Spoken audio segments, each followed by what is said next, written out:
now from New York, you are listening to Extra Time. I am Andrew Wiebe with my partners in soccer, Matt Doyle, David Goss, Kaylin Kyle. Hello, welcome to the review show for Matchday 9. Is it the you review just show? rename the show? Yeah. Isn't it called Extra Time? Yeah, I got a little Did you just call us MLS Wrap Up? Is that what just happened? No, I wasn't on Wrap Up. It's like a weekend where I don't work, and I walk in here, I'm just like, what happened? I feel so unprepared. So it's a U.S. and Canadian-based professional soccer league. Got it. There are 29 clubs, and they play 11 players each with a ball. This is a podcast that's been running for more than a decade, right? Rotating cast. It's actually an Apple TV show. Starring, wow. Starring Jason Segel and Harrison Season Ford. 13 of Extra Time, Anders just said. That's kind of incredible. By the way, we've lost poor Tom Bogert. From MLSsoccer.com, he's not been lost from Extra Time. We will have him back. The moment that Kaylin or Doyle or Dave or I or other Kaylin are not able to be here, we'll call him in. But Tom has broken deadline day. He broke his own news. He's joining the Athletic. Congratulations, Tom. We're so happy for you. He cleared the medical? Apparently. He's in touch and go for a little bit. Why did he leave? As Wilfred Nunce would say, Tom knows why. We will find out exactly why. But we're so happy for him to Because his make the move. tracksuits, they were too noisy for Exactly. Well, we've established. See, I like that you came in leather today. There's no but it's switch not. from I think you. it's fake leather, so it doesn't give you that sound. So. The other reason he had to leave is because as a diehard New York Knicks fan, like Matt Doyle, there wasn't enough room for both Matt and Tom, which is why I'm gifting Matt Doyle his own New York Knicks rally towel all the last 2 hours in the pregame show. You guys heard, but no one else knows. The whole time Doyle was doing this with me, I would go New York, go New York, go. Anders, run the clip. And then Doyle would do it again. Everybody acting tough when they up. Everybody acting tough. Wait, what was that? What was the clip? You didn't recognize the Luka clip Was that from Boba? last year? No. Everybody's acting tough when they up. You haven't talked. Everybody acting tough when they up. Everybody acting That tough. was right before he annihilated the Suns. Is that future New York Knick and current out of playoff player Luka Doncic? You have not said a single word about the Knicks all year long, and suddenly you guys go up 3-1 in a series I still think you're going to lose. Because actually, up 3-1 no, you already against the told Cavs. us they're going to lose in 6. This is the part where Doyle brings out the time machine and explains all. Rowan Alexander Barrett Jr., say his name.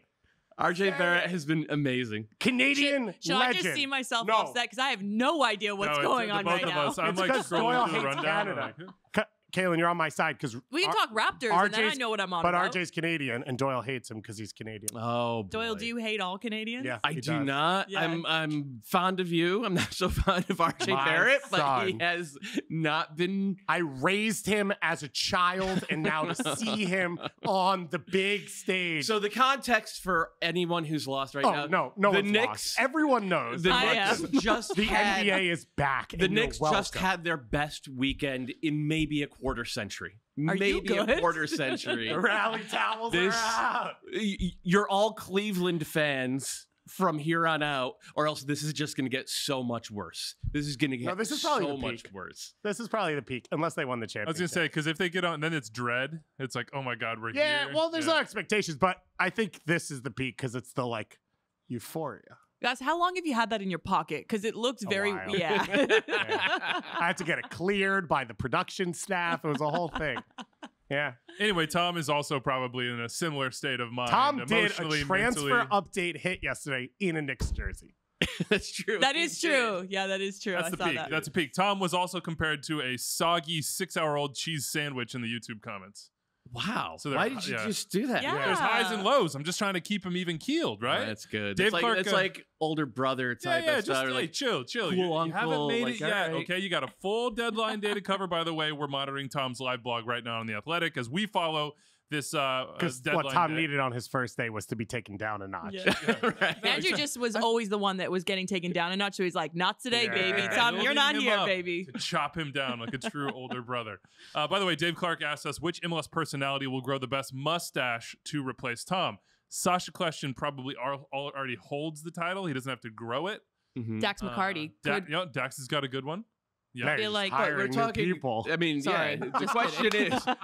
The question is He's not retired yet. MLSsoccer.com Or is it no MLS personality? I'm working on a little. It could be Dax. After looking at It two should be a beards for weebie. years, I'm working on just a little something.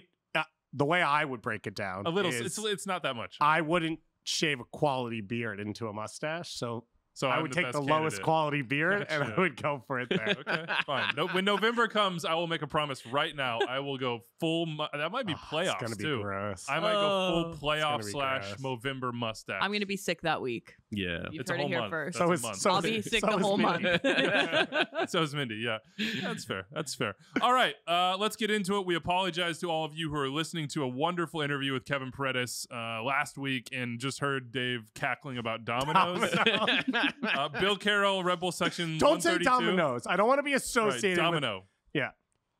It's a word. Yeah. It's not a brand Correct. of food or whatever. we were told technically Domino and Domino's both can be used as the plural. I was told in the mailbag. Okay. So Cool. I think we're good there. But Bill Carroll, who reemerged, it's been a while since we've heard from Bill. But we used to always. I think hear it's from been Bill. tough in section 130. That's true. He says, that was your best interview. Sorry I didn't hear a word of it because I was listening to you talk in the background about Domino. Then he says So Domino, funny. exclamation mark. So So that's pretty funny. good stuff. All right, let's jump into the soccer. We start with midweek. We will talk about Concacaf Champions League, of course, the Union hosting LAFC in an all MLS semifinal on Wednesday night. Jeff Tibbetts hit us up because there's other action midweek for MLS teams because they are into the U.S. Open Cup. We also had Canadian Championship start last week. So the domestic cup competitions are off in full force. Jeff says, put an MLS squad on Cupset alert, and Dave, do the honors. I'll start with Houston. Houston have to travel to Tampa. Tampa are one of the most well-run, budgeted organizations in USL. They've got a great home field atmosphere.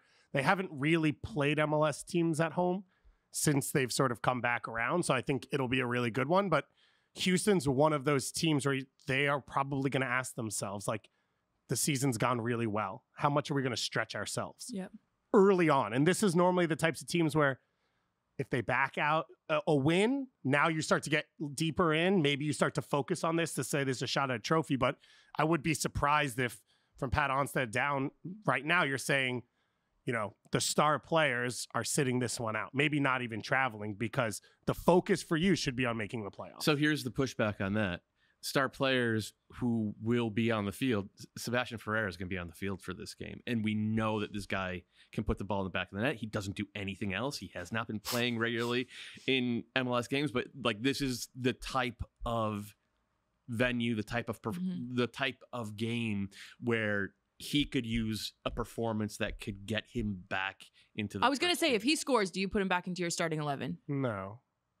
Because for Houston right now? because I would say the guys who I'm starting have to lose their, him going and But he's a- scoring against yeah. Tampa doesn't win him the spot over the guys that are playing right now that have been productive. That's in my opinion. But I also think that there's a disconnect We've right now. in done a Houston. lot of Houston talk Yeah, this no, year. I Feels think good. from a straight I culture love it. standpoint, I think Go you don't put him Dynamo. back in. Like Ben has clearly said, Yeah. like you are not matching the expectations, and the whole thing was to rebuild the culture.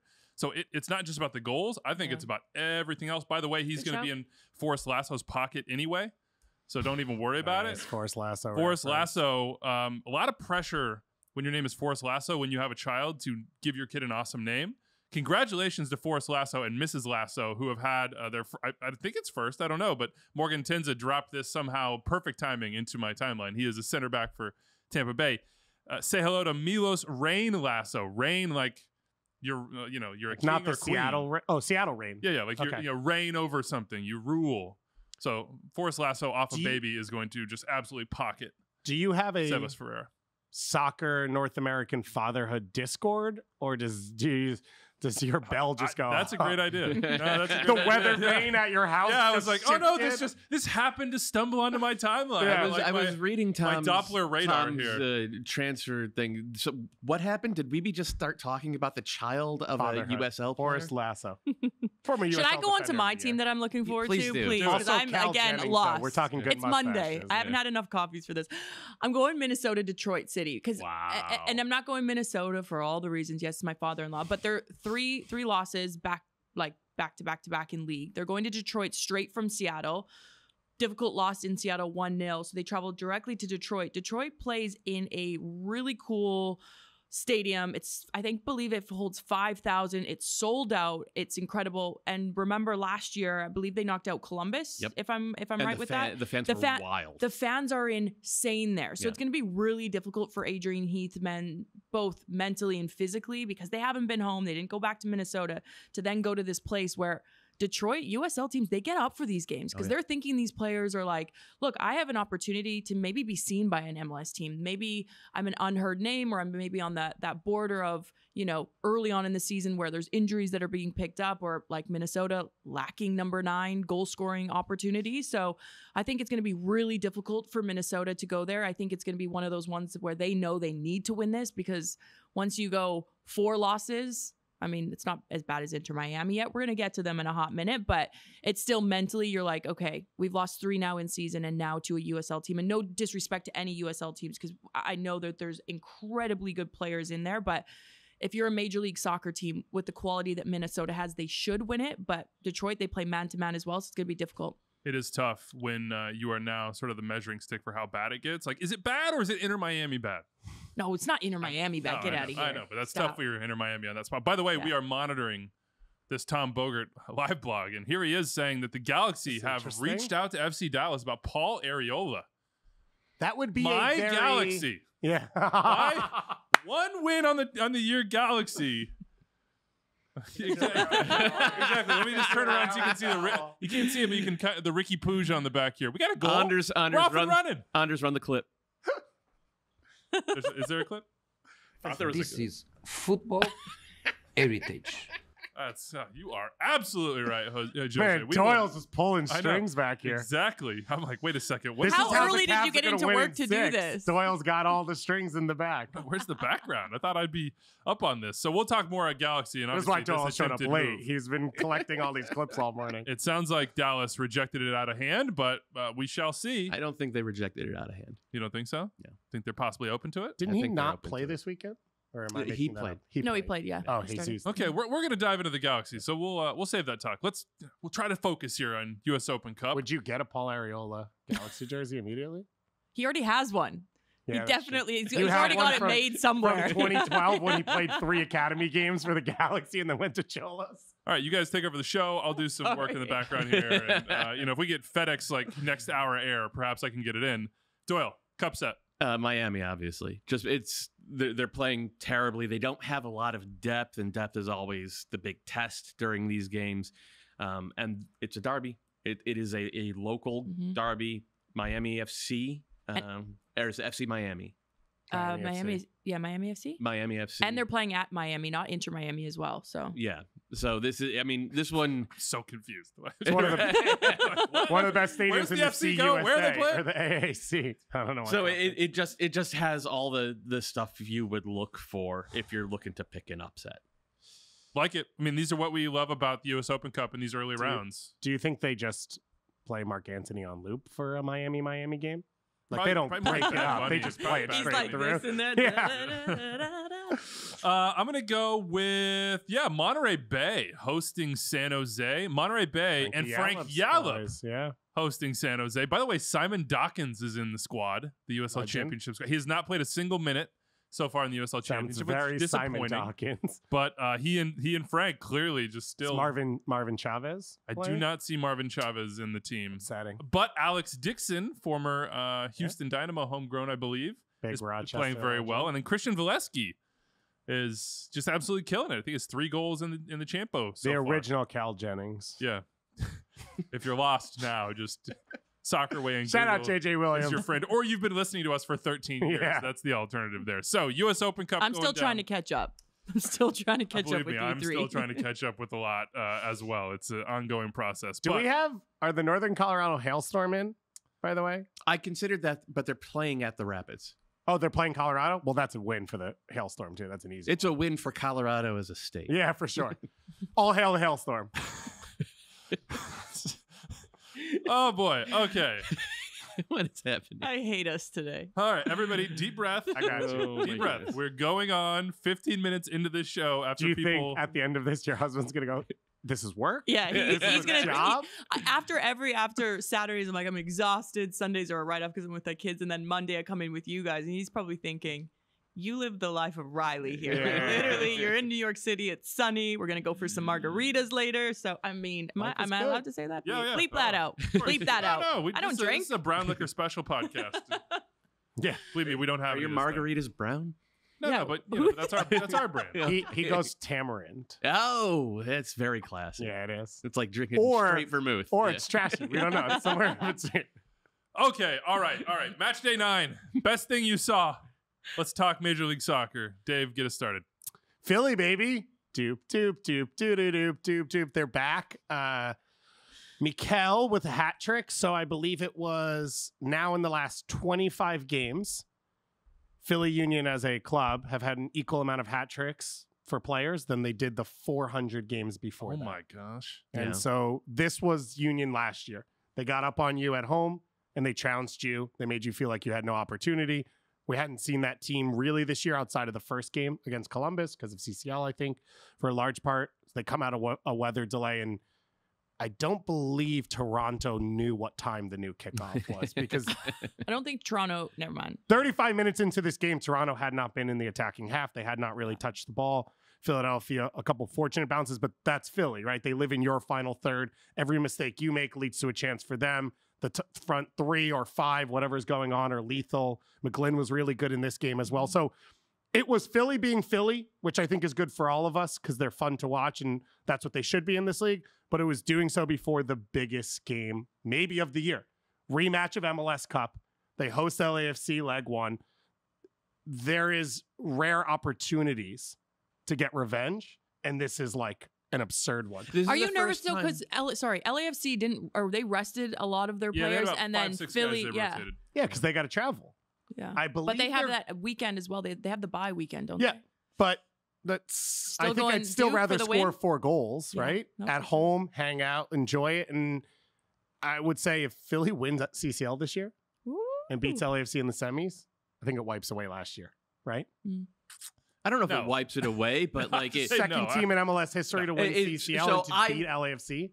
I think I would rather win CCL than do the double last year, but it's a coin flip. It doesn't wipe it away. No. It just like keeps heating this like sort of cross country Well, let me potential rivalry. Let me say it this way, though. If Philly wins MLS Cup this year, but doesn't win CCL, that doesn't change what happened. Like, I think for a legacy point of view, this changes things in a way that nothing else could, that Philly could accomplish this year. I mean, I don't know. What I will say is that after this weekend's games, this was the first time, maybe since February, where it felt like Philly were ready. Where it felt like Philly could produce a type of performance that we saw in last year's MLS Cup when it was, the game could go either direction. And like LAFC have kind of felt like they've been on the front foot all year long, and past couple of weeks less so. So it does, it's gotten me amped for CCL. It would just heal the wound, but it would still be a wound. You would still look down there if you're the Union and think, my God, how close were we? You know what I mean? But I think this is the trophy you want at this point. And I think Jim Curtin knows the history around it and the culture around like MLS teams have no experience winning this, what it would mean, the way it affects LAFC's legacy. I think the way it would affect Philly's legacy.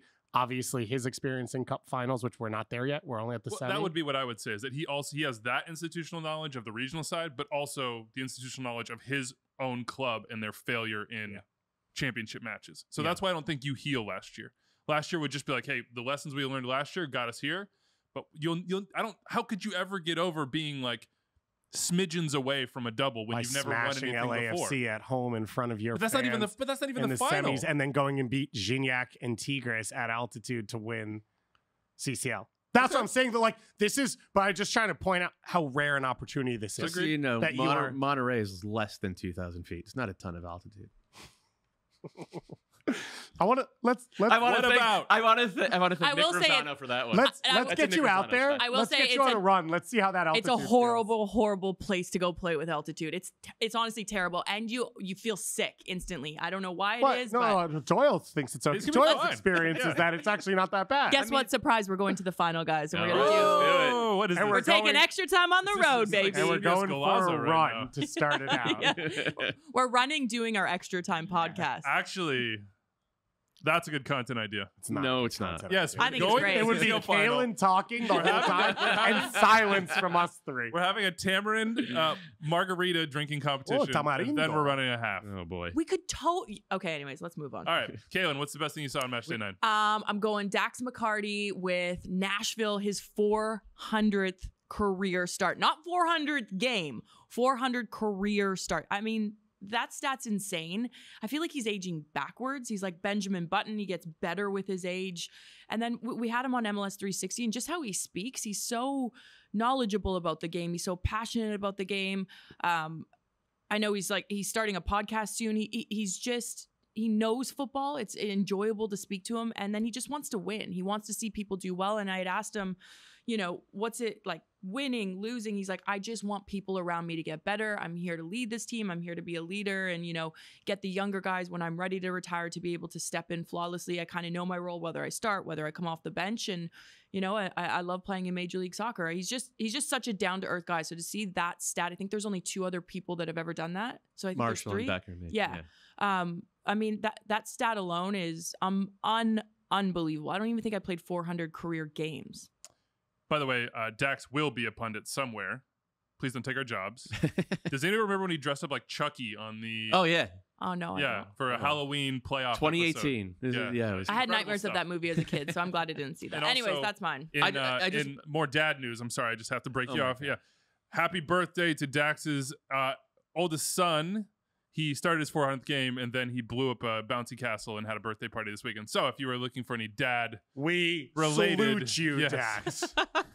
From Where's the like the- fathers. I was going to talk about the soccer aspect, it, but do no, it. you No, go ahead. no, I just Anything thought it was else? my nugget. Does he have any like nephews or nieces or anything like I that? don't think so. Uncle but Dax? my Instagram reporting is a little bit behind. Is this what you do when you get the weekend off from coming into studio? No, this is soccer This is- heritage. This is this is- football heritage. This is him all the time. This is him Yeah. actually getting back into form. yeah. I was just going to say what we saw this weekend was the difference in Nashville when Dax It's is so in. true. And like Sean Davis is a good player. He does a lot of good stuff. He does not have the tactical new in terms of passing and getting the ball on the foot of the playmakers in the half spaces in rhythm.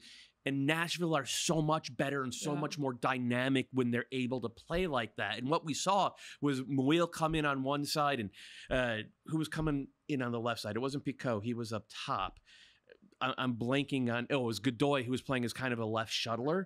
And those guys were getting on the ball in better spots, in better rhythm, and obviously Hani as well, because Dax was able to get on the ball himself and then dictate where the game was played. He's always been so good at hitting those passes and putting, like, it's like he was saying, like, his overall thing is he wants the players to get better. The way he plays the game allows players to play better. And I love that he dictates the tempo. Yeah. Like 100%. He's one of those players where he knows the exact moment of when to speed the play up with a quick pass, or he knows exactly when to put his foot on the ball and take that sting out of the game to be like, okay, guys, breathe. Like it's going all wrong for us. Anyways. Really such a fun good guy. player to watch for a long time. Yeah, I mean, like you knew based on sort of the early days into the mid-career that he was going to be a great dad. These are all. Oh, Jesus Sorry, Christ. I just had to make eye contact with you in particular, Doyle, and just lead you right into that one. Goss isn't All right. even listening to you anymore. Match day 90. That's I most of the stopped. time I'm for just Dave. He doesn't reading even Tom's respond to stuff. my text messages. Tom, well, I don't respond to anyone's text messages. That's just an issue.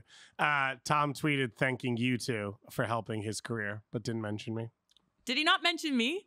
No. At my MLS 360 debut with you, Tom? Neither of us Wow. got mentioned. Wow. All right, Tom. Noted. 360. I Noted. brought him to Generation Adidas Cup. That is the most sacred place on the planet.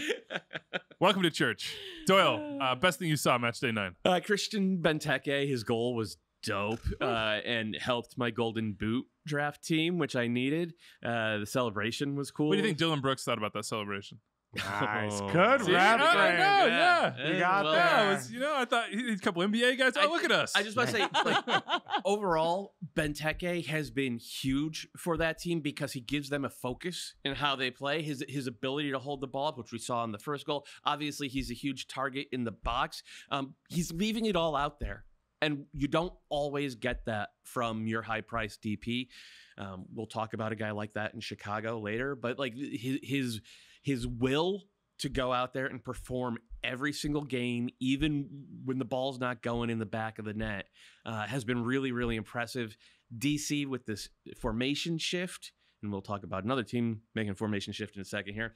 DC with the formation shift looking better as well. I'm just like weirdly happy for Christian Benteke because it felt for a while like, oh man, this is going to be very forgettable thing.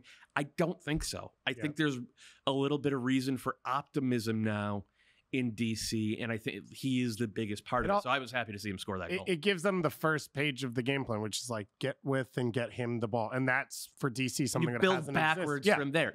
And they haven't had that in forever. And also, as you say, for him, just being healthy and like playing, and that's I think kind of why he came. It was like find the right place, and he's into it himself. Yeah, we talked to him at media marketing, and he was like stoked about DC as a city, and I think this is the experience he was looking for. Yeah, put him in the All-Star game. I mean, he keeps scoring like this. 100%. I know it seems like to me it's like a slam dunk that he will be in that game. Also, I've always been a stand for like big target strikers, and he is like the prototypical, and he does all the basic stuff you want from a number 9. Love watching him play. Would you say he's the best target number 9 in the league right now? We did this conversation earlier in the year. Why are you pointing at me? Because you're the one who fought back and your guy. I know. So did you change your mind? I don't know if I'm just asking it if you still think I'm slowly starting to creep over to it because I do think.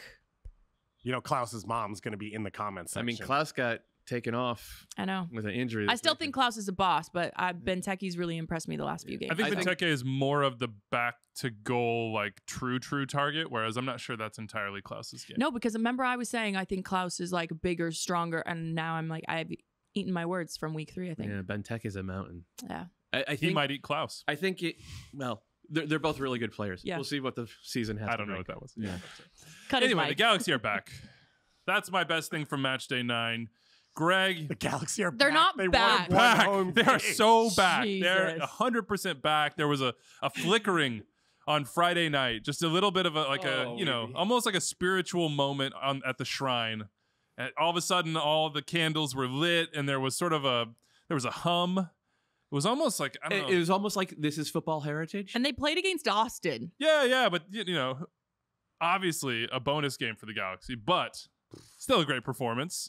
You have Chicharito scoring, Ricky Puig scoring. We went with, I understand why they're trying to get Paul Arriola to play that up high wingback role that Tyler Boyd was playing on the right side. Let's go. Let's go. I didn't realize until just now that I proposed something as my best moment of the weekend. You took it, and it wasn't this. So you took one of mine, and you have 2 now. Throw it in. That's true. Latif Blessing didn't play this weekend because his family's finally going to make it to the U.S. He's been without them for a while. He's been really sad. Latif is one of the best people in Major League Soccer, and I'm very happy for him. You said that was yours. It was, but as my secondary. Oh my God. As my secondary, obviously. Come on, we're talking about a pairing here. Look. Yeah, are the Knicks going to win without Jalen Brunson and RJ playing well? No, I need 2. I always need 2. Best things that I saw, best thing that you saw, things plural that I saw. It's really selfish of you. That's the way it works. Really selfish. I completely, obviously, echo that point. Latif has repeatedly had, personal issues being away from his family. Has, voiced those, and now he's getting the squad together. His people are going to be with him, and couldn't be more happy for him. And it was very cool of the Revs to be like, go take care of the family stuff. Cool. And they've built enough depth where they can be without a couple of starters. I'm happy for Latif. It's been a really tough situation for him from everything I've heard. So did you choose Galaxy because Ricky Puig personally sent you that jersey? No, Ricky didn't personally, but I like to imagine that that he may have touched it and given it some good Galaxy. I went over. juju. He said, Vicky, can you send this to Weaver? Well, it wasn't Vicky. Oh yeah, it was a K-Dog? It was. Nice. Shout out to Kevin. Kevin, any danger. Any danger. The legend. All right, let's jump in. What do you want? The Galaxy will get it done. Chicharito. Okay. That's what I want. You heard it there. Size, Vicky and Kevin. Size medium women's, though, please. Boom. There you go. This is probably my favorite kit from this year. Well, you'll say that different for the next one. You'll say it when you have the Red Bulls one on as well.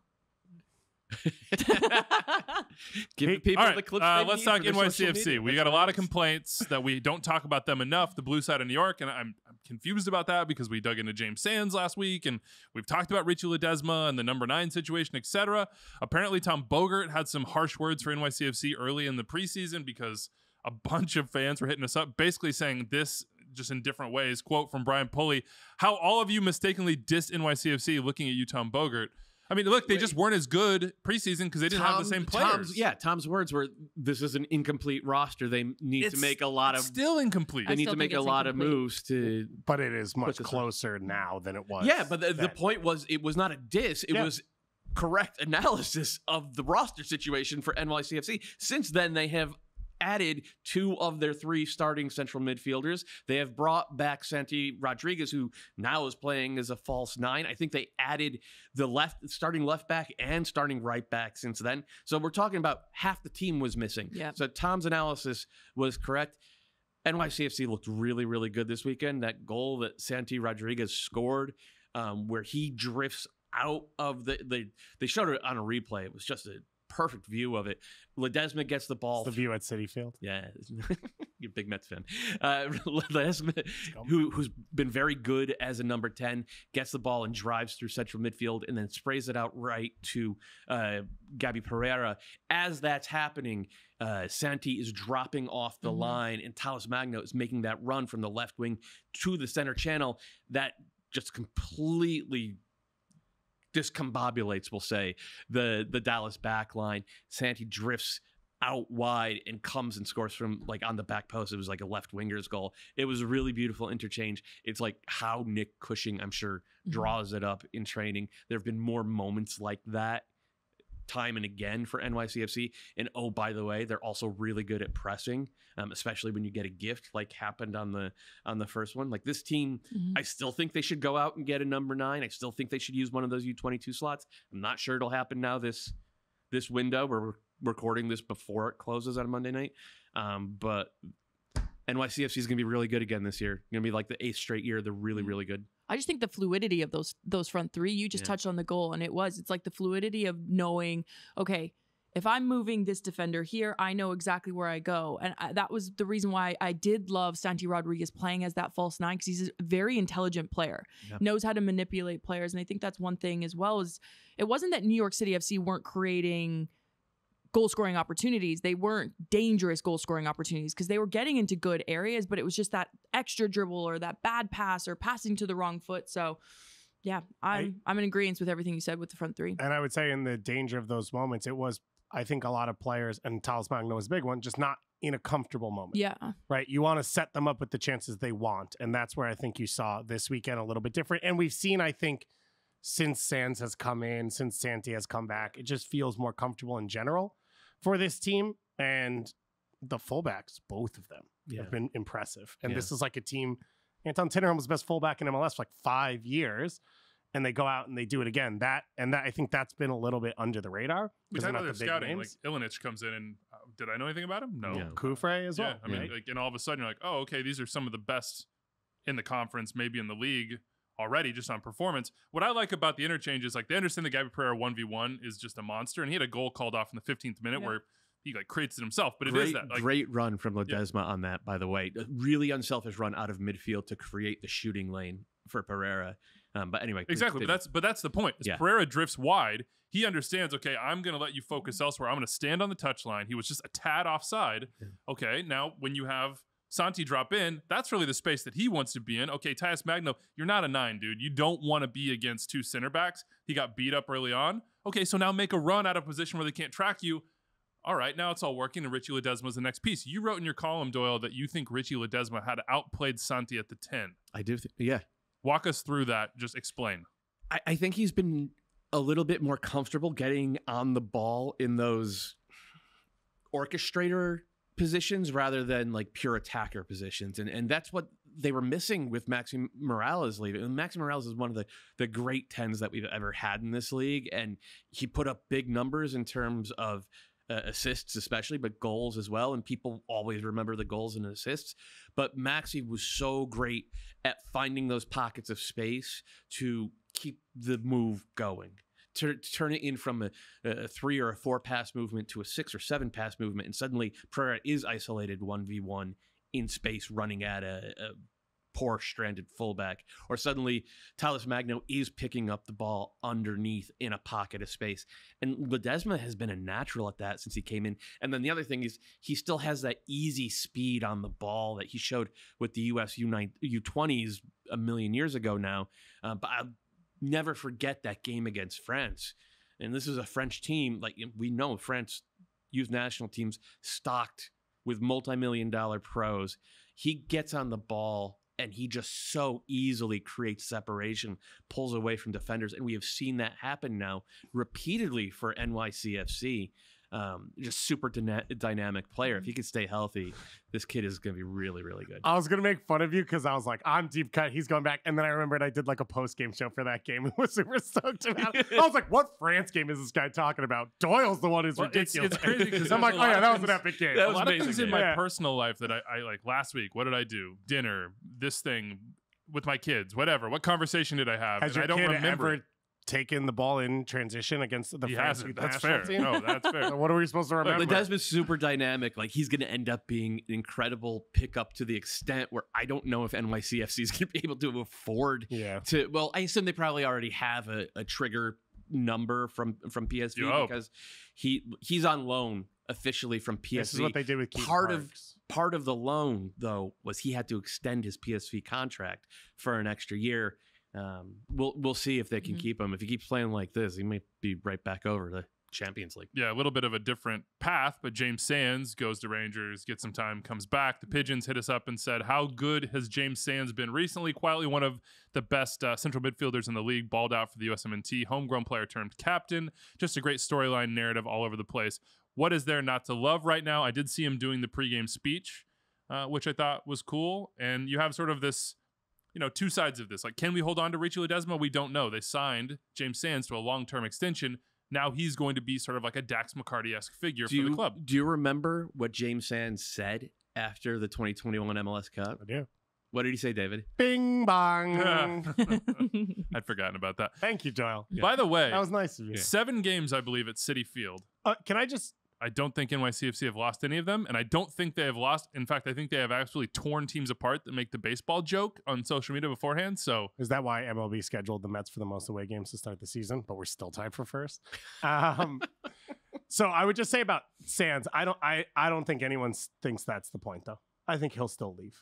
Yeah, there's no way. He's 22. I think he'll play well. Yeah. And I think he will. I think the club, the point of the long-term deal, and I think was the belief was that they have a vision for him. He is the first guy through the academy. With the Knicks running through the playoffs and the Mets in first place, why leave New York, though, right? Well, listen, greatest city in the world, Get those bagels somewhere else. I dare you. Can't do it. He's a Rye, New York guy. Great bagels. Jersey bagel? Okay. Jersey bagels are good. Yeah. They're better than New York bagels, no? Whoa. I've never had a New York bagel. Okay. Have you? I've never had a New York bagel. Keelan sits in New York twice, 3 times a week and says, I've never been to New York. I don't. I come into work All right, and so I go home. you owe Italian. And I'll bring you a bagel. Will you actually? Wednesday, I like everything breakfast. bagels. Those Great. are my thing. Cream cheese? Love cream cheese. What kind of cream cheese? Just plain. Not a lot, though. I don't like it really thick where it's gushing out everywhere. And We'll talk about that. Okay. We'll take that offline. Toasted, no toasted. You got to get a schmear. Toasted. Yeah, toasted. Yeah, toasted. No, it's... Stop. I'm not even...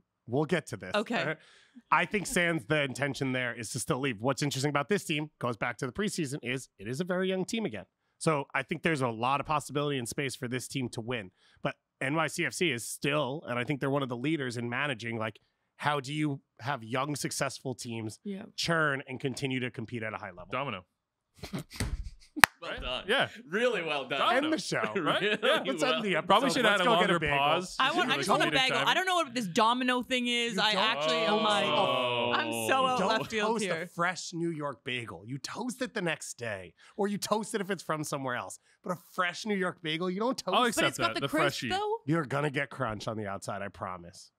All right, I'm in. Bagels. Bagel. I call it a bagel because I'm Canadian as well. Bagels. Whoa, that really hit me. Bagels.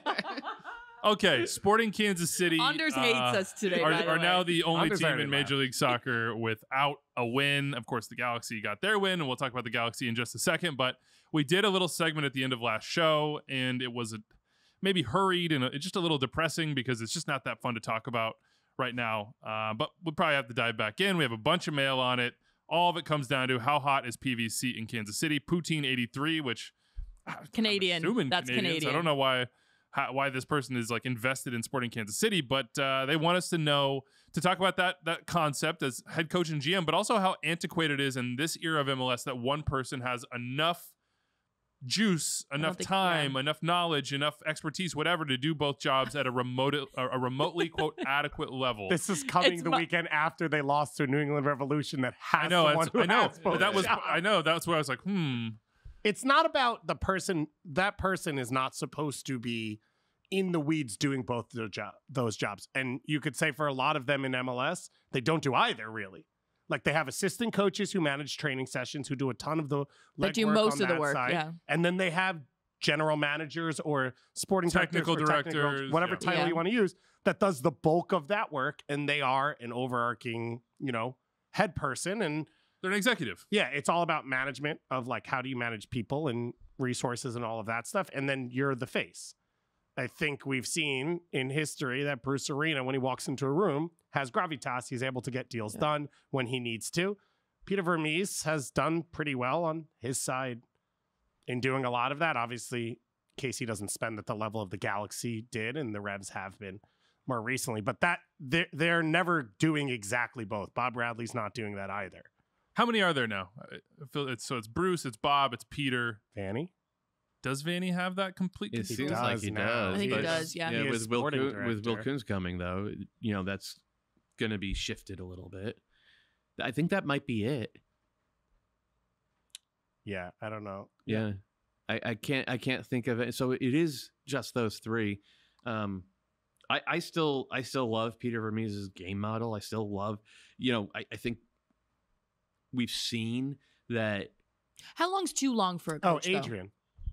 Adrian Adrian has full control in Minnesota. Feels like someone should have remembered that. Not me.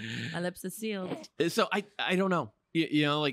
We've seen coaches last for a long time, and it keeps being good, but we've seen it. I feel like it needs like a fresh take. Like I love Peter Vermes, I really do. But when you're a coach, how long has he been there? He's been there 14 years. That's a long freaking time for a coach to play the same system, the same tile. And you look it hasn't for the last been the same system. But you look at the last 14 years of Major League Soccer. It's transitioned so much. The playing style, the players that are coming in. Maybe, and I'm not saying that he's a bad coach, but I think maybe just a fresh coach, a fresh mindset, just a fresh voice to come in as well, just to maybe change it up, because I know as a player, if it's, I don't know, it just sometimes gets stale. It's like a stale bagel from New York. Is there? Yeah, you might want to toast it. In that case, you toast it. They need it toasted there. Yeah, you got to toast it. And you can toast it. Also, watch out. Can I? There's crossing a line. I'm just spitballing here, and at the with the risk of maybe being called an SKC or Peter Homer.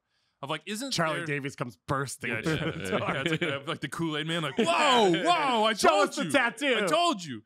Is there teams have down years, especially in this league, especially this will be 3 and 4, and back to back. Yeah. I think the real struggle has not been with Peter Vermes, the manager. It's been with Peter Vermes, the general manager. They haven't been able to sign a good center back in a decade. The last time they got Beasler in 2009, they got Aurelien Collin in 2011, they got Ike Opara in 2013, and they were able to ride that until about 2019. And since then, it's been trying to patch those holes. Yeah. And they've never. And if your center backs are bad, Sporting Kansas City center backs are very bad. You can't possess the balls effectively because your midfield's not getting the ball in better spots. You can't press as effectively because your back line gets pulled apart. They don't rotate quick enough. You're not creating chances as consistently and that are as high value, and you're giving up chances, especially on the break, that are gonna kill you. And so if you start, honestly, I think if he could get those spots correct, then everything else would be 25% better. But he hasn't been able to get those spots correct in a decade. And D-man. Right? D-man, We saw what defensive Noboto. mid, We saw what Noboto brought to FC Cincinnati last year, and they improved the personnel. I mean, they went out and they signed a guy, but he's been hurt. They have not. That is another position where they have not made the right sign. I would say outside back is sort of similar. There's just been a lot of rotation in outside back. Yeah. Yep. No, it's like it's a real concern, and that's where It's tough. It's Peter Vermes, the GM, needs to do a better job, or bring in someone who can do a better job of talent identification, so that you can replace Graham Zusi, so that you can replace Seth Sinovic, so that you can replace Beasler, Ike Opara. We're talking about a guy who hasn't played in 7 years. That's what I'm saying, man. But you're not wrong. Yeah. You know, and that's where the talking about a guy that lived on my block in Kansas City. The one thing I will say is Peter Vermes. Okay, so whatever role, but for me, there's a lack of discipline as well within this team. 3 red cards in 9 matches, like that's not good enough. No wins on the season, that's not good enough. 3 goals on the season, like I don't know. For me, there has to be some fresh energy. So you can talk about all these pieces. It's not just, you guys just alluded to 5 key pieces, and yeah, they had a lot of injuries, but it's discipline as well. And that's what I'm saying when it's like, it feels like the whole thing is going to get cleared out at the end of the year. Yeah, it just feels like that suffocating where you're like, you just need to the fresh air. And if that's the case, if it's going to be cleared at the end of the year, isn't that what a 5-year contract to Peter is saying? Is like, you're the guy that's going to do the clearing. The 5-year contract. Like, that's also, what that. But you know this better than me. But like in this conversation is also like, they rebranded this team and turned them into one of the guiding lights of this league. 100%. A club that has helped the growth of this league 100%. outsized what other clubs have done. And Peter Vermes has made it a soccer central, right? They built that training facility. I think most refereeing courses are there, a ton of coaching programs. Yeah. U.S. national team on the men's, women's, and youth sides are using it. So it's just, we keep getting this question. And I think part of the context we have to give in the answer is, it is not just, Peter Vermes won a lot of games. Peter Vermes is larger than just a coach, and that's part of the relationship that you are managing here, and that's part of why he got a 5-year deal coming off a year in which they didn't make the playoffs. Because he is Peter Vermes in Kansas City, and it's not just he's a good coach. And if you think they aren't having these exact conversations internally, like you'd be crazy. Like they're the ones signing the players. They're the ones looking at the future. I mean, I'm sure they're re-examining just about everything they're doing, whether it be from an injury perspective and a player health standpoint. I wonder if they'll get Busio back on loan or something, because it's been a disaster for him in Italy. You don't even see him playing. I mean, that's where I come back to it, is like not, and I think, again, I was going to come at some point and say, I think you undersold the success they've had as compared to the resources that Peter had to put into it. I mean, what they did in the first decade at least is just kind of crazy. But now we're sort of into a new era, as you said, Kaylin. And how do you survive? How do you thrive in that era? And they're right now not hitting the notes. I mean, it's sad because it's such a cool place to go. Like, I've been there as a fan. It's literally amazing. The fans are crazy. And like you just said, like when you think Major League Soccer, like from back in the day, you think Galaxy. I think Sporting as well. Sporting Kansas City. Let's just get that clear. But like, I don't know. I love them. So it sucks to see them and a great coach not doing well for more than one season. It's also interesting, they struggled on the attacking side with signings for a while, especially in those early days, and it was like draft picks and interleague guys that, like the Bennies, the Doms, and they were like, Omar Bravo didn't really work out, but now it's flipped because they got Johnny Russell right. I think they got Polito right. He's just been hurt. Now, could you have predicted that? Yes. Gadi Kindo was pretty good. They developed Daniel Shallowy into a guy. Tommy's been good. Yeah, so like, your guy, Will Yagata, I know it's stress fracture. We now have a reason. We have an excuse. Yeah. But like, so it's weird how it flipped. You know what I mean? Doyle raises the banner. We have an excuse. Well, I mean, the big thing is if you look at that original Sporting team, Chance Myers came through the draft. Yeah. Matt Beasley came through the draft. Graham Zusi, Roger Espinoza, they came through the draft. By the way, Roger's he's starting this week. Yeah, it's like, and nobody loves Roger Espinoza more than I love. Yeah. Like, it's about to me, it's about the spine. When you built that spine, Kansas City didn't have the resources every other team had, so they took risks in their signings. Like they would sign an Eric Tommy, which wasn't a guarantee, because if you're not paying the highest dollar, you're either going for something that's unknown for one of reasons: injury, they haven't performed before, whatever it was. They could take those risks because the floor of the team and the spine was so strong. Yeah. When they miss now, it's missing on the spine. And it doesn't really matter how Daniel It's missing Shalhoub on the plays. spine, but it's also not developing guys who could be a replacement. When's the last time they hit on a draft pick? We're talking probably a decade. Yeah. You know, it might be Dom Dwyer. It might be the last really good Which draft. they shouldn't. Right. Hey, Dom Dwyer's not signed yet. Bring him back. Yeah, I mean, he's in training. Yeah, he's training right now. But Cam Duke and Felipe Hernandez and Caden Pierre and Busio to an extent were supposed to, I think, it was draft pre-academy. Now we're going to build out a strong academy. That's fine. And they haven't Then you got to do succeeded. that. Yeah. Then you got to have Philly-like success, or at least RSL level success in Red terms Bull. of and they haven't. Yeah, TBD. Here's a Jonathan Kaplan question. Happy Cappy, what's up? Love to hear from you. Would you trade your team going winless in league play if you knew they were going to win Open Cup and Leagues Cup, asking for a winless friend? Well, we is a know would PR trade spin. that because Leagues Cup. Well, yeah. Well, you qualify for Champions League. Like, it's an easy trade.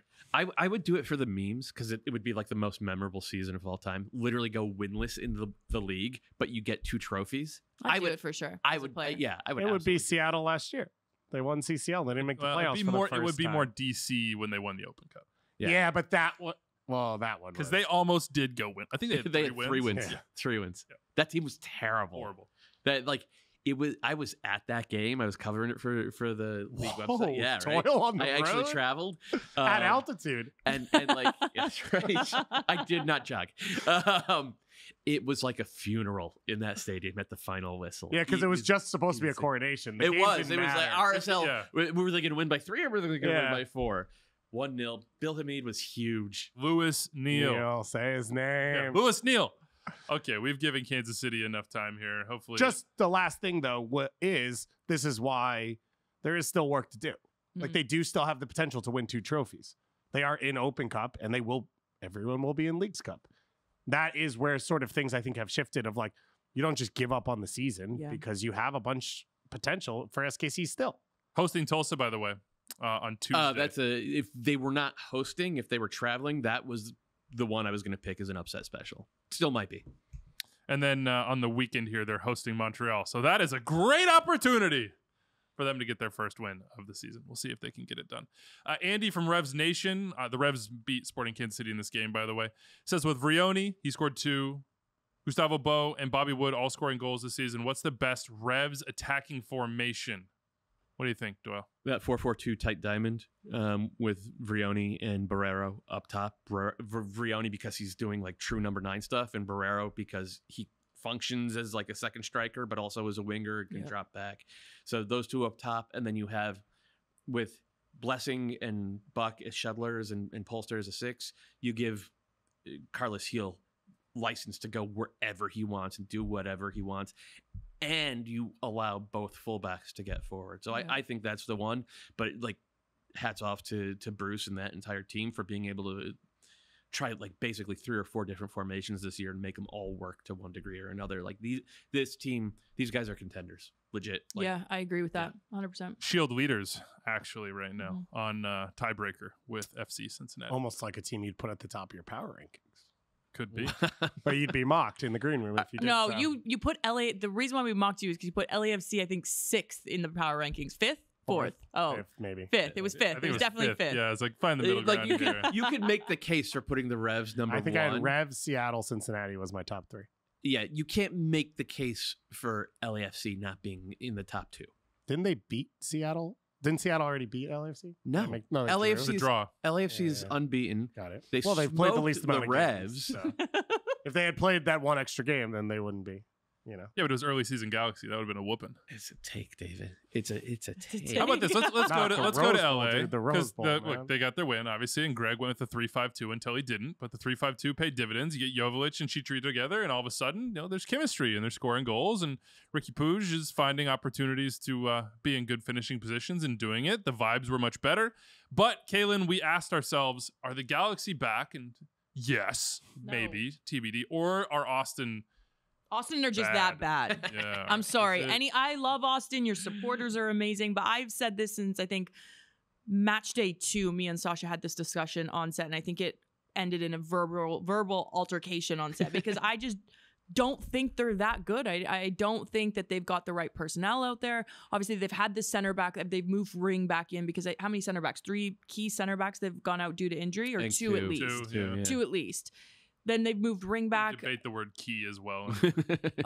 You're starting center backs. Do you know what I mean? So Yeah. I don't know. I just think Austin have a lot of work to do. They look as a team that's just not like, they're very disjointed on the pitch. I feel like, you know, maybe the personnel choices from the manager maybe haven't been right. I don't know if that's adding disruption into the locker room. But yeah, I think Galaxy played that team at the perfect time. I will say Chicharito turns this LA Galaxy team around mentally, physically, emotionally, leadership, everything that this team lacks. You saw the shift when he was on the pitch. Like, it's not good enough. Yelling, screaming in the best possible way at his players, like having to go at Ricky Pooch, stop taking that extra touch, just send me, because he's got like, but that's what you want. That's what you want from a leader when your team has been struggling, no wins on the season. You need someone to basically tell you how to play football again. You know what I mean? Like, play it, get stuck into tackles, lead the line, and then what does he do? He scores the first goal, and you could just see what that meant to Galaxy. He was like, I'm here, baby. Like, wheel me out onto the pitch if I'm ever injured again. It was like a huge weight lifted off the entire team to go 1-up right there. And the fact that it came Jovic to Chicharito in that 3-5-2, which everybody had been asking for so long, and they looked so good in it, as they had against the Sounders about a month back, and as they had over the final 15 minutes against LAFC. I agree with everything you said. It's hard to get, like, you know, Austin was the perfect team to play right now. Chicharito makes a huge, it's hard to set your expectations up too high, because it does not feel like, it feels like this coming weekend it'll be right back to the 4-3-3, which does not suit. You think he does that? Yeah. Really? I do. Why? Who do they play? They play Orlando away. Orlando's been terrible at home. They have 1 win at home this season. Surely he doesn't go to 4-3-3. You would think, get your 2 goal scorers on the field, get you know, and using the wingbacks the way that they did. I think they didn't settle for as many useless crosses, right? Because of just the nature of where the wingbacks pick the ball up in a 3-5-2 versus where fullbacks pick the ball up in creating overloads in a 4-3-3. It also felt like, I think Jovic read the space really well. He was super active. It's like Chicharito was the point in the middle. Jovic went from channel to channel, which, when you had the wingbacks get wide, allowed space for Delgado and Pooch to sort of come in. Felt like a lot of the play actually happened in Vanny's golden zones, which are the sides of the box, which is where he wants to get his wingers in a 4-3-3. It happened in this game, inside players getting in that channel. It led to the first goal. That was the most effective part of the Galaxy. But the part you walk away from this game, and it's really tough to tell because of Austin, is Greg Vanny kept saying, well, I don't like the way it sets us up defensively. I thought this was the most stable I've seen the Galaxy look by defensively. Yeah. So and I don't transition as well. They seem more compact. Like, it was like, okay, if Ricky Pooch gets caught up in the end, we have 3 other midfielders that are going to track back. We hadn't which seen allowed that before. him to go on that and do what he second does goal best. and say, I can run. But I, halfway through this game, was like, is this Austin being really bad and not taking advantage of those spaces? Or is it the Galaxy being much more compact and and cleaner lines and feeling more comfortable in this setup? Diego Fagundes out a month plus with a groin issue. Sebastian Driussi scores a goal. It's rightfully, in my opinion, taken off for offside. He interfered with the defender from an offside position, even though Gallagher wasn't off on the original run. How much, we joked about regression, you know, and all sort of the XG overperformance from last year. We joked about bonus goals, but it didn't feel like it was going to be this much of a drop off. Correct. Like, the vibes are off. Yeah, it's like the play is off. The vibes are off. The personnel is off. Feels like everything is off. They're below the playoff line now. 1 point per game. -6 goal differential. Not winning at home. 1 win in 4 matches at home. Driussi not scoring. Well, they did, and they're not creating chances. Right. That's the scary part. Yeah. If they were missing, right? If they were playing the way they played last year and wanted to play, and some chances weren't falling, Zardes doesn't hit, fine. But that's the part I think that's worrying for them, and that's the part where last year they were super healthy, and everyone played at their highest level. They don't have a ton of other options. Fagundes goes out, so Vironi has to play. Like, you don't have any other I mean, option. Rigoni's playing regardless. Yeah. No goals or assists in 15 Finley's appearances. probably starting every game now. Like, you don't have.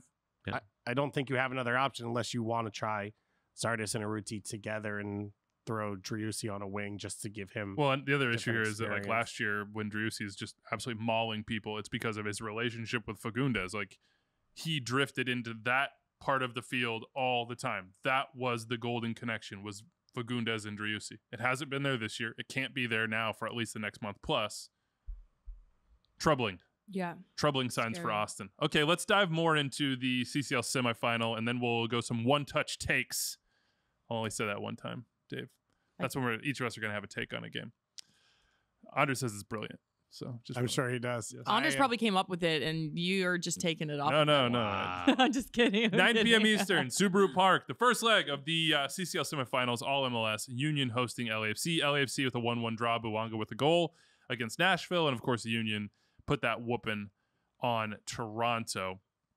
Shane Bilbro is upset. He must be a Union fan. He says, MLS gives teams the ability to request when their bye week is during the season. Ernst Tanner for Philadelphia appears to have strategically placed his bye week for the weekend between CCL semi games in case they got there. MLS has now rescheduled LAFC's game for that weekend, giving them a bye week as well, therefore erasing any forethought strategy and advantage for the Union. How can we not look at this as MLS once again making changes to favor and or aid large market and big name clubs?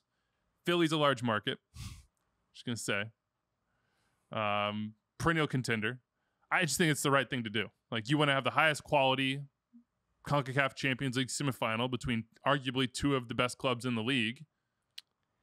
I agree. I like it. This I is would the right thing to agree do. if they weren't playing another MLS team, and I would agree in the final. I don't know that I actually agree for this one. It's two MLS teams playing against each other in a semifinal. We also don't know that this was some like No, we have strategic no idea. stroke of brilliance for Ernst Tanner, where he was like, like Charlie Day at the board, like, okay. Good. How Philadelphia do they pick reference. it, though? Yeah. I am interested in Yeah, I'm curious. We'll have to get some. Well, should have normally on this this show we have a bunch of extra time at the end, so we could talk. that. Amazing. Can't wait. We'll get to it after we build our expansion rosters and front offices. I'm going for margaritas. I'm out of Who's here. the favorite? LAFC's a Yeah, I favorite. think LAFC. Yeah. Even though Philly played great this past weekend, they're not as defensively airtight as they were last year. Oh my God, Philly's gonna smoke LAFC. I'm stoked. All You right, are correct. Give me the case for Philly smoking LAFC. I think all of the issues we've seen have just been pretty much CCL related. A little bit of Andre Blake injury. I think they are the same team. I think McGlynn's even better. I think they've added Torres. They've added Pereira. I think Carriel's been pretty good this year when he plays on the right. I think they're deeper. So now you get two legs too, which I actually think is to Philly's advantage. Okay. I think LAFC so far this season have been, for the most part, in neutral, and Buwanga's been special.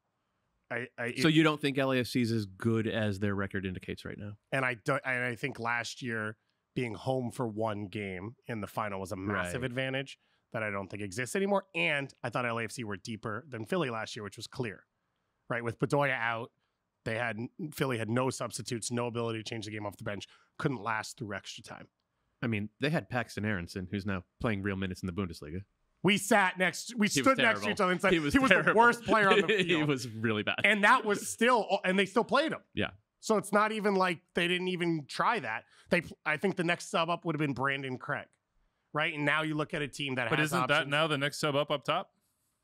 Who? No, Brent, you're talking about Chris Donovan. Sorry, my bad. Yeah, who's played well and has more experience as a pro, but they don't need to play him because they have Gazdag that they can move around, because they have Pereira that they can sign to midfield. They also have Bedoya. Yeah, that's helpful. They had Bedoya at MLS Cup. I don't know that LAFC wins MLS Cup. So I think for Philly, as long as they play close to their level, it's there. I don't think you guys are wrong. I think LAFC are favorites. They won last year. Buwanga's the best player in the league right now. They're still very good. But I think a two-leg setup with the way Philly's roster is now composed, I think they are better off than they were in MLS Cup. I do like one thing about, just quickly, with LAFC, though. I don't disagree with any of your points. I think it's going to be a massive matchup. But with LAFC, the one thing that I liked with Steve Cherundolo is sometimes you see them build up, and then I think it was a game, Galaxy. They sat in, which I love to see that because it shows that they can play different ways in order of going up against different opponents, even though their strengths are get at teams, ball winning midfielders, quickly catch you on that transition. We really didn't see them sit in early on in the season. So I feel like that's going to be a problem with Philadelphia is what LAFC's game plan is going to be coming out with them. What is Steve Trundolo going to do? Also, no disrespect to John McCarthy. If it goes to penalties, obviously a boss. But if you're talking about just 180 minutes, I'll take Andre Blake. Yeah. To make the 2 or 3 plays that it takes in open play to, erase a chance that should be a goal, to change sort of a momentum moment. I'll take Andre. I just flashed back to Jim Curtin running 45 yards onto the field to celebrate the 3rd goal at MLS Cup. And I'm like, this is going to be awesome. I just hope Jim Curtin brings back his Prada jacket. I haven't been digging his fits lately. Usually his fits are on point for me. He knew the rain was coming, and he's like, I don't want to waste the good I don't know, man. Prada After all the Prada talk, remember leading up to the MLS Cup, he's like, God, can you guys ask me something not Prada related? I think he needs a sponsorship with Prada, but his fits are usually on point. The last 2 matches, I haven't been a fan of his fits. Oh, okay, we'll have to take a closer look. Bring back the Prada. Go designer. Wayne Rooney. Concacaf Champions League. Wayne Wooney. Okay, 9 p.m. Eastern, Subaru Park. Was this Wednesday. the one-touch take? No, we're there. Oh, now. we haven't done that. Okay, one touch. Kaylin, what has DC shown? We even needed 6 touches to set us up for the one-touch take. I'm wearing a Ricky Poo's jersey, all right? That's fair. Yeah, that's good. Yeah, they're clean and precise touches. Kevin Case, DC United has Wayne Rooney's switch to the 3-5-2 turned them into a playoff contender. What do you think, Kaylin? Playoff contender, I think, I'm going to say because now 9 teams do make it. And you, sorry, I had to No, I like it. I like it. We're doing the math here. And it's no disrespect because I actually like how DC has been playing because usually with Wayne Rooney and his coaching philosophy, it's the build up, the play through. And now they're like, okay, we don't have the players to necessarily do that for a 90-minute match performance, but we do have the big man of Benteke in the box that is, like you said, and now I'm on your side. I've switched to your side now. I'm sorry, Klaus. One of the best target number 9s in Major League Soccer, and he showed that last game, but also the fight within this team because we kind of really saw it disjointed. The last 3 games, I think they've won the they won lost 2 in a row on the road. Yeah. At Montreal, at Orlando. So this could be also I saw that face you just made. It's Montreal, right? I mean, and it's Orlando. If you beat the bad teams, you'll make the playoffs. Yeah, so playoff contender. And I think anything can happen in the playoffs. That's the beauty of Major League Soccer. You go on a good run, you get a hot streak with a good striker. Wayne Rooney shaved his beard, so took a few years off him. So he's loving life now back in DC. I don't know. I really enjoyed watching DC against Orlando. They look like a playoff team in that particular match. Also enjoyed Donovan Pines with the defensive end move, bull rush header goal. That was pretty sweet. Yeah. Cesar Araujo was like, I'm not really going to defend here. I'm just going to fall down if I get touched. And it didn't work out for him. All right, Doyle, here's a one-touch take for you. What do the Sounders do without Rui Diaz? He's hurt for a while. We have people hitting us up saying, is this the end of his reign as a top MLS number 9? They're wondering whether the Sounders should move on from Raul Rui Diaz. So I'll take one touch for each of the 3 questions you asked. Perfect. So what they'll do is they'll put Eber into the starting lineup. And if that doesn't work, then they'll go back to Jordan Morris up top and Leo Chu out wide. What was the second question you asked? Should they just move on from him? Is it or is that moment coming? It's a moot point. He's under contract for another year. Seattle's not going to buy out Raul Rui Diaz. I suspect that they would view it as trade or sell him. He's 32 and injured. Who's going to trade for him right now? I suspect the way that they would look at a lot of teams would I was probably about trade to for say, him have right you now, seen this whether league? he's injured. Yeah. But regardless, I suspect that the way Seattle will look at it is kind of a load management thing, where it's like we're just going to get you healthy. You're going to play 15 minutes the first game back, 35 the second game back, a half your third game back, and we just want to have you ready for the playoffs. Also, because we have enough to get through the regular season. And Eber, I don't know, is also can play every game. So and they have it all. And they have Jordan Morris. They have Jordan Morris. They have Freddie Montero as well. So they're fine. I mean, Freddie, he had the assist on the goal. This weekend, it was like a really lovely layoff. So they have Freddie Montero could probably go to SKC. He could get minutes there. They have plenty of solutions. They have Raul Rui Diaz, under contract for another year. They're not the type of team to buy a guy out. they're fine. Is this a Kawhi situation? Yeah. Great Could you reference. potentially see another MLS team come in for him? I don't think so.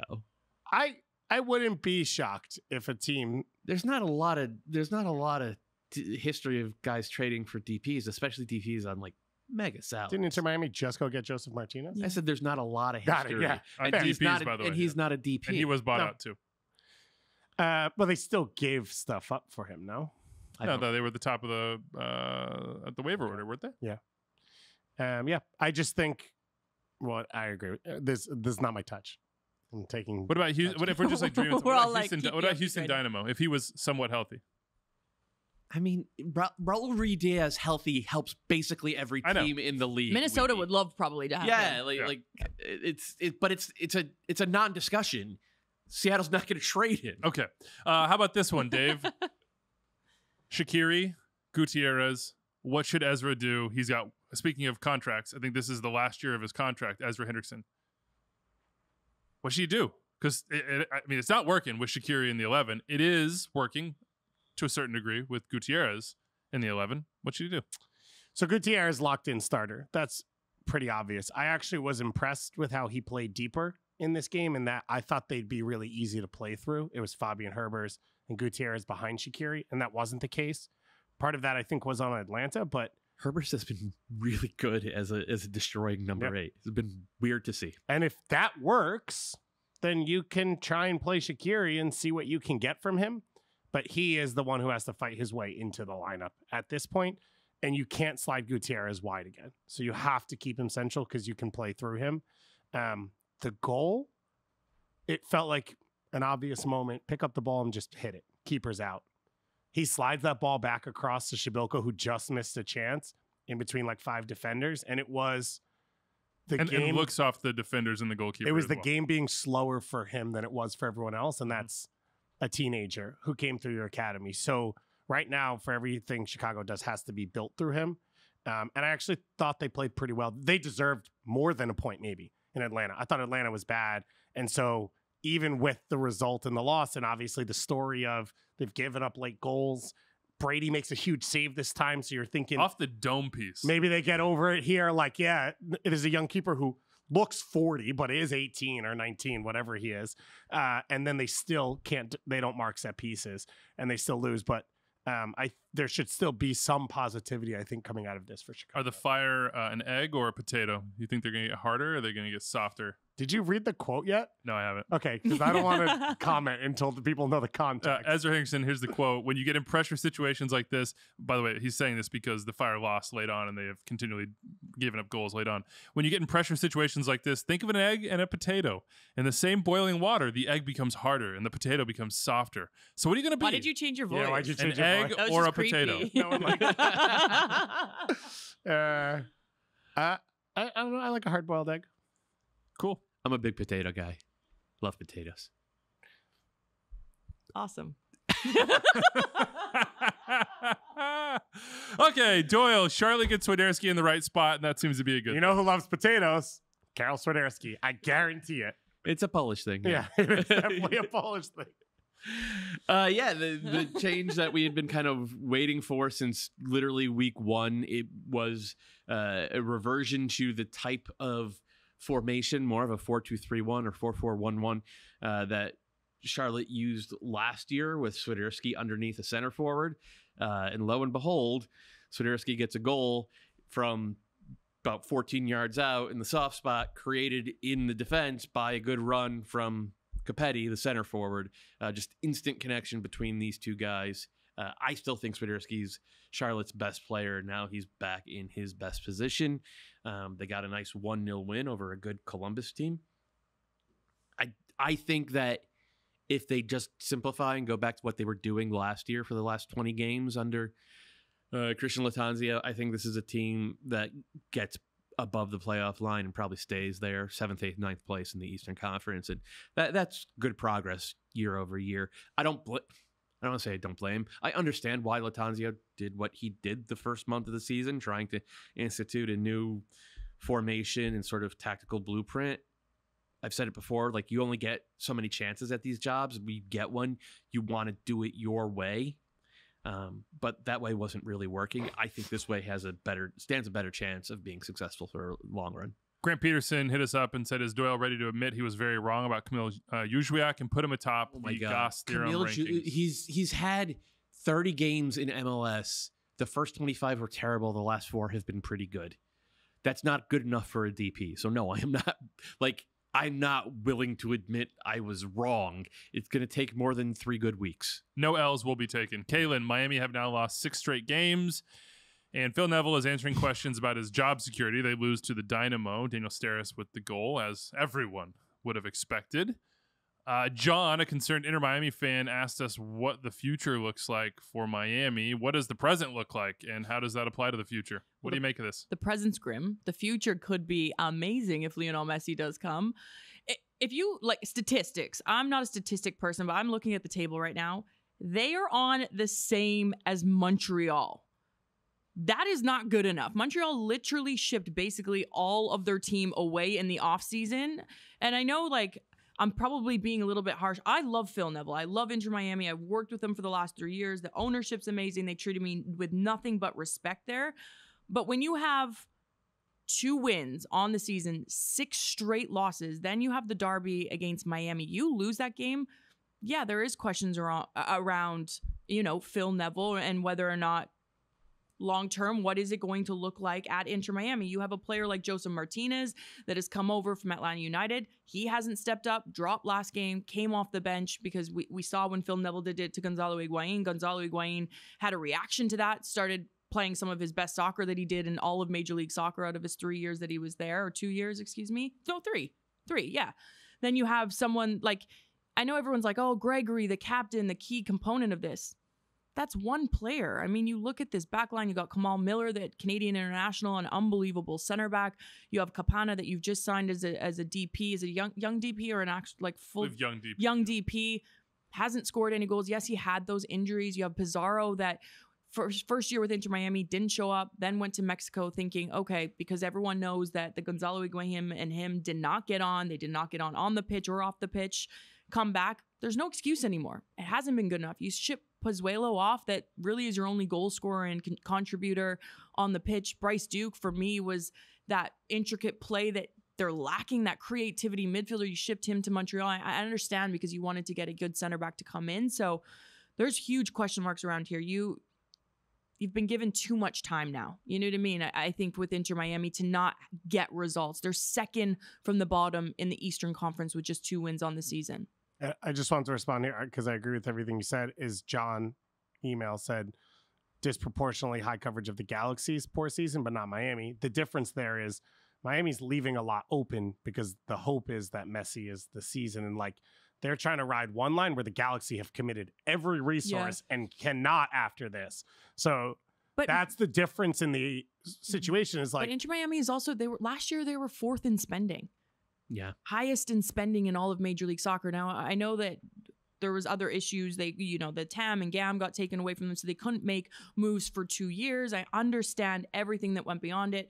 Phil Neville came in and basically got a team that was none of his players because he didn't sign any of them, couldn't move any of them. So I get there's a little bit of a grace period with that, but then how much is too much of a grace period? So it's a difficult situation because, I personally love that organization, so I hate seeing them in this position, but if there's going to be if they don't win this game at Miami FC on Wednesday, I believe they play Wednesday at 7:30, and because it doesn't get any easier, then they go to Columbus after that, then they host Atlanta United, and then they host New England, and then they're away to Nashville.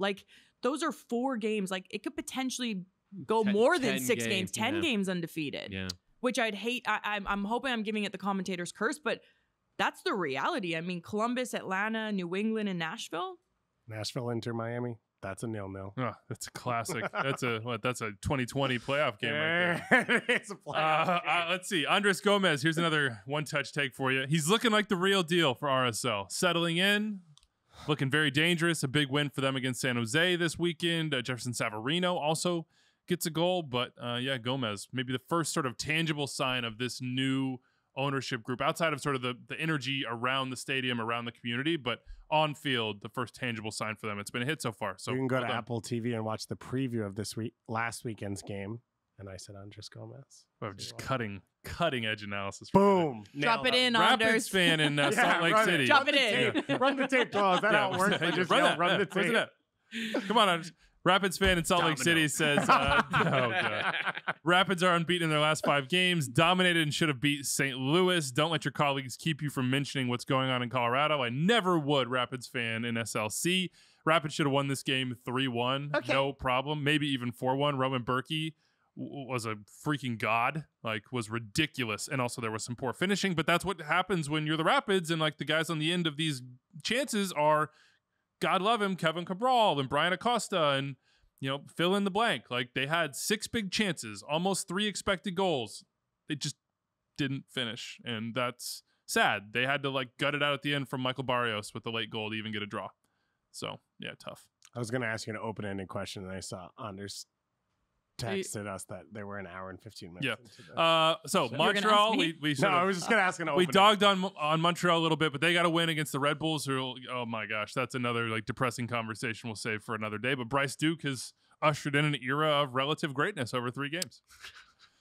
He looked very comfortable combining with Aaron Herrera, who was played as a right wing back. It's a player that you can't build your team around, but they're going to have to build their team around someone like him because of they're missing so many players. Even now, due to injury, I think Mason Toy's out with knee. Yeah, it's grim, but at least they got the result against a grimmer Red Bulls team. Yep, that's all I have to say. I think that was well said. Honestly, that covers it. Tough for Red Bulls fans. Sorry, we left in section 132. We left the leading team in the Eastern Conference. I know Cincinnati down here at the bottom. They look better without Brenner. Yeah, I think so. Sergio Santos is really dogged out there. He makes good hard runs into the channels, which Brenner was not doing. He has some chemistry, I think, with both Lucho Acosta and Brandon Vasquez. What's up, Weavy? No, Anders is threatening me in my ears. Why are we way over? No, he's just he's a bully. Since he looked pretty good. They didn't look great. They still have not put together a full 90 minutes on both sides of the ball. But after this game, especially coming off of what happened in St. Louis, after this game, I'm a little more confident that they're gonna figure it out and they're gonna start playing the type of ball that I think we all kind of feel, with or without Brenner, we feel they're capable of playing. And then obviously then having the open DP slot that they could helpful. Yeah, super. Domino. One of the Barrial's been underwhelming. But he's been. I thought he was very good. And Arias, who's been hurt and in and out, whatever. But Barrial, I think the expectation, and we've talked about it a couple times, like if Acosta's out, if Brenner's out, like he's the guy, and he hadn't played well. But I think Santos making the runs he makes opens up the space. It's kind of the run makes the pass type of thing. But Santos will miss chances. He will, but I think you got to be. But sometimes that works out, right? you whiff and it goes right there. But like you got to be okay with that if you're Cincinnati, because you want to see the team start playing with that edge and that energy again, and they had it in this one, and I'm not sure they had for the past. But it's almost like open DP spot. They go out maybe trade for a center forward in MLS. That's a DP.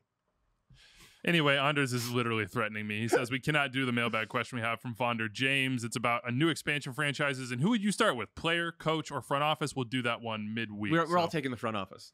Yeah, we'll do that one midweek. We'll have a bunch of fun with that one as well. And by the way, Tom Bogert here on his live blog says that the Portland Timbers rejected a trade offer in excess of $2 million GAM for Santi Moreno. Love Santi Moreno. Last week. They're not entertaining any offers, but that's the kind of information. The kind of breaking news you can get. Kind of information we've come to expect from Tommy Scoops. All right, that's the end of the show. Was that it? That's the worst out you've ever given, Andrew. That's the most Canadian thing you've ever said. That's the worst. We're out. We're out. Adios. Ciao.